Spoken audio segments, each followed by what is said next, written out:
So Dr. Siddhartha is going to represent Team Visionary from RP Center AIMS New Delhi, mentored by Dr. Nawaji Singh, and the other mentee is Dr. Arush Diora. Good morning everyone. Today's class will, the next class will be on the management of diabetic macular edema. So DME is the thickening of the macula due to the collection of fluid and or all lipid exudates. It is a major cause of vision loss in diabetics, affecting almost 4.7 million people in India alone. The pathogenesis, the central to the pathogenesis is a breakdown of the blood-retinal barrier due to inflammation and oxidative stress. Hyperglycemia leads to the activation of the polyol, protein kinase C and hexosamine pathways, leading to hypoxia and reactive oxygen species, releasing VEGF, angiotensin II and other cytokines, which cause breakdown of the blood-retinal barrier and increased vascular permeability. This leads to the exudation of fluids as well as lipid, causing edema and hard exudates. There are multiple classifications of DME. We need to know only two. This is a well-known classification based on indirect ophthalmoscopy. All of us know this. I won't go into it. What is more important in today's age is the OCT-based classification given by DRCR.net. Non-center involving DME does not involve the central 1 mm subfoveal zone, and center involving DME or CIME involves the central 1 mm. Thorough systemic workup for diabetes should be done, and the most important ocular investigation is optical coherence tomography. We get the optical section of the retina, this is similar to histopathology, and we classify diabetic macular edema as shown. OCT biomarkers of DME prognosticate the disease. In particular, the loss of integrity of the ellipsoid zone and disorganization of inner retinal layers give a very poor prognosis for the patient, no matter what treatment you give. Fluorescein angiography, in today's age, there are only two indications. One is to detect focal leaks when you are considering focal laser, and the other is to detect macular ischemia in cases of unexplained vision loss. Coming to the management, systemic control is the most important.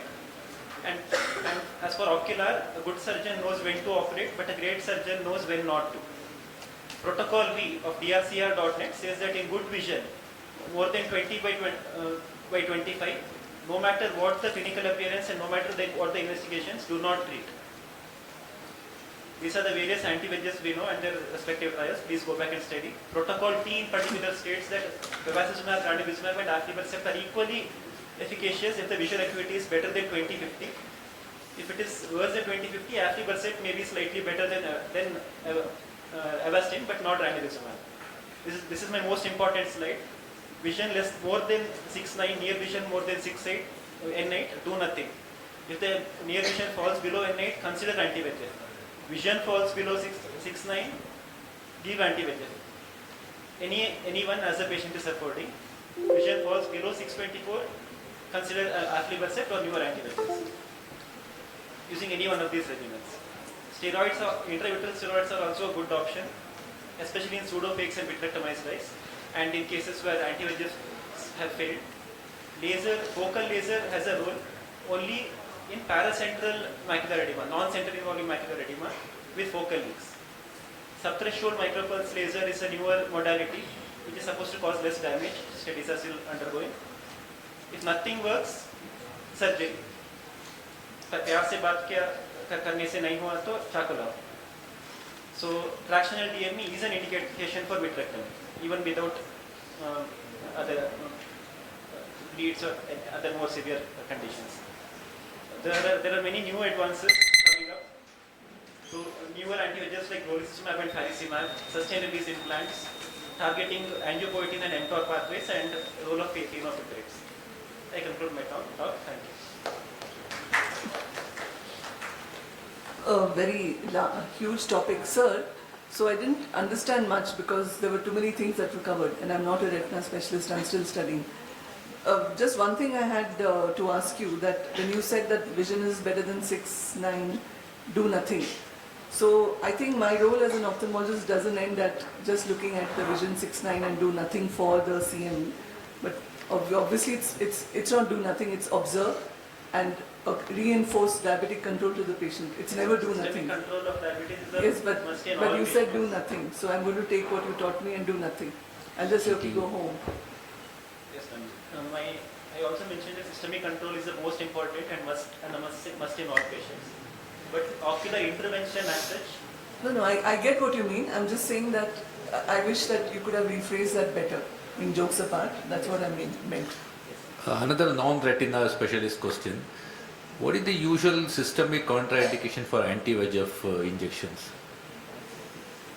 anti-VEGFs have been known to cause coronary artery events, cardiac events. So because In all patient patients? in several patients. So, If the patient already has coronary artery disease, a lot of patients have coronary artery disease. Then probably a majority of them will be, then our retina surgeons will become poorer because you can't give injections to most of them. uncontrolled There is only, diabetes. doctor, there is only one absolute contraindication. Uncontrolled diabetes is a No. contraindication. What is the only one absolute contraindication?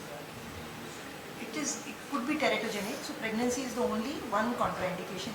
Others are all relative contraindications, which, as you said, recent coronary events, which means 3 months.